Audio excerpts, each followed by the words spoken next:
Now I want to show you that skipping meals doesn't destroy your metabolism.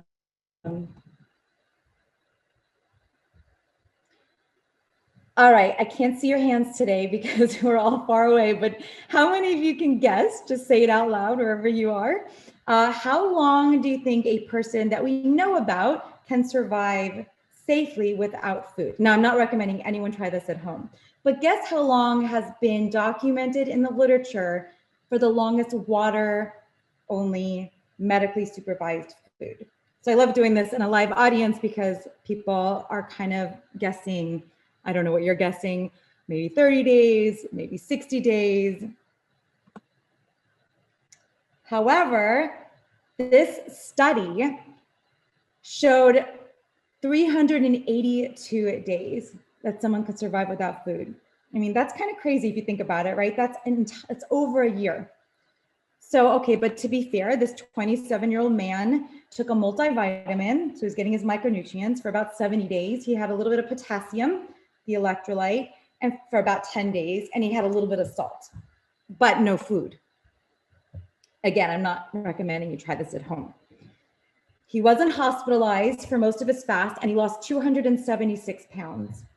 And he maintained that weight loss for at least 5 years that he was documented. I mean, so much for the whole idea of destroying metabolism and losing all your muscle mass, because he would have been a jellyfish if those 276 pounds came from muscle instead of fat.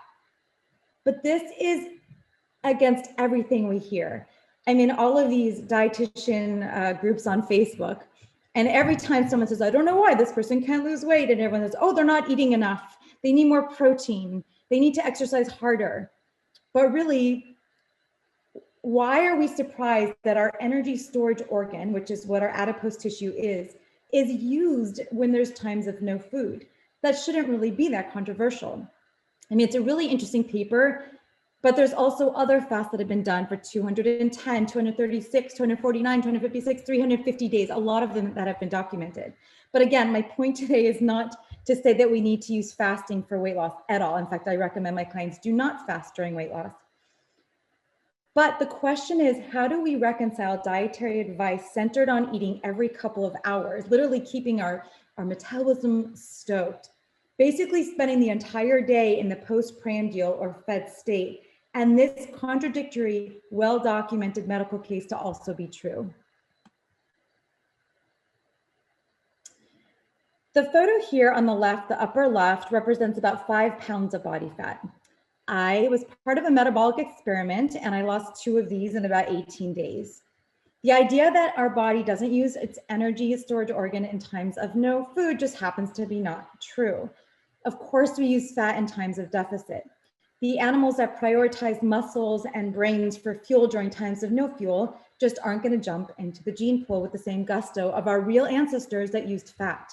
So let's take a quick look at metabolism, because we all use that word, and probably all too few of us don't really appreciate the details. So that was me on the bottom left having my metabolism measured. And the little purple bean in the middle is the mitochondrion, and it's the power plant of nearly every cell in our body. Glucose or fat can be used as fuel, and when combined with the oxygen we breathe, they're oxidized or burned, producing the energy that fuels the body along with carbon dioxide, water, and waste heat. Remember that all fat loss during a diet escapes through your breath as carbon dioxide. Now, by carefully measuring the carbon dioxide produced and the oxygen consumed, we can determine not only the metabolic rate, but we can even determine how much fat or glucose I'm using minute by minute.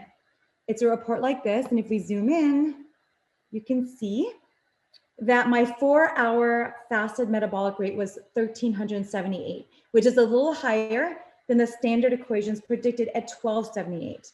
So normally I'd be about using half fat, half glucose, but because I was in this weight loss mode in the previous weeks, I was burning 77.5% body fat. It was actually burning more than half.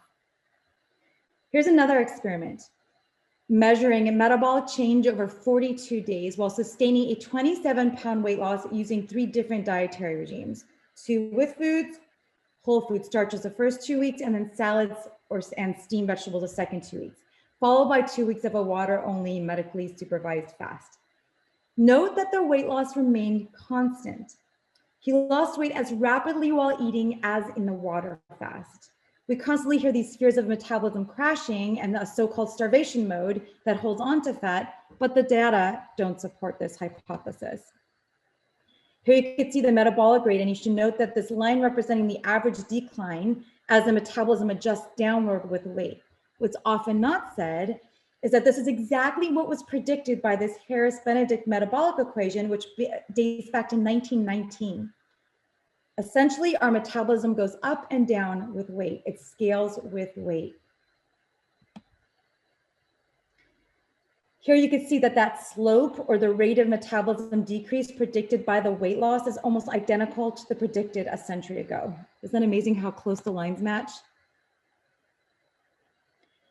There's even a more significant conflict with popular ideas about diets, and it's similar to what we saw in my own weight loss.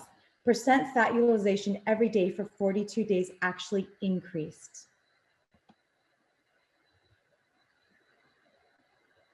Starvation mode is a myth. Skipping meals doesn't destroy your metabolism. Basically, it scales with weight. So finally, I want to dig into the final myth, that there is no perfect diet.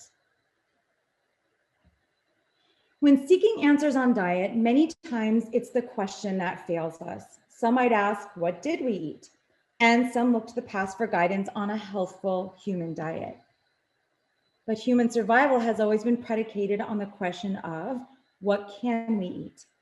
In times of survival, our ability to process a wide range of natural materials as food has fueled our migration to every continent and a wide range of in-hospital environments. We are the most adaptive species on the planet. But my passion and quest for optimal health through nutrition is focused on yet another question. What should we eat? This question has many answers, and sometimes they appear to even be conflicting answers. Evolution is simply change over time. It does not dictate diet. Our diet may be optimized for a wide range of issues: survival, health, reproduction, longevity, ideology, or even athletic competition. But there is no perfect diet. We aren't designed to eat anything. Humans can eat many things, and that is why we've inhabited such a vast diversity of environments on Earth. Finding these, paintings on a cave wall or a primitive tool scrape bones isn't the final word on what's optimal in nutrition for now. So what should we eat opens up this conversation, allowing us to consider and build upon centuries of research, approaching it from a modern perspective, a perspective that incorporates all of the accumulated knowledge and technology. At the same time, is it possible that our current dietary standards, which resulted from surveying humans during the last century, a time of unparalleled shift to an unhealthy diet of affluence, might have also overemphasized some areas of nutrition and then ignored others? How we ask these questions and how we view nutrition may unintentionally limit the potential solutions. In wrapping up these 5 common myths, we've seen that overnutrition drives many chronic diseases, and less is more for Healthspan. We were able to untangle the macro confusion surrounding both dietary carbohydrates and protein. We saw that skipping meals, even over a year's worth of them, didn't destroy metabolism. And finally, we're able to demonstrate that diet can be optimized for many variables and that all approaches involve some compromise.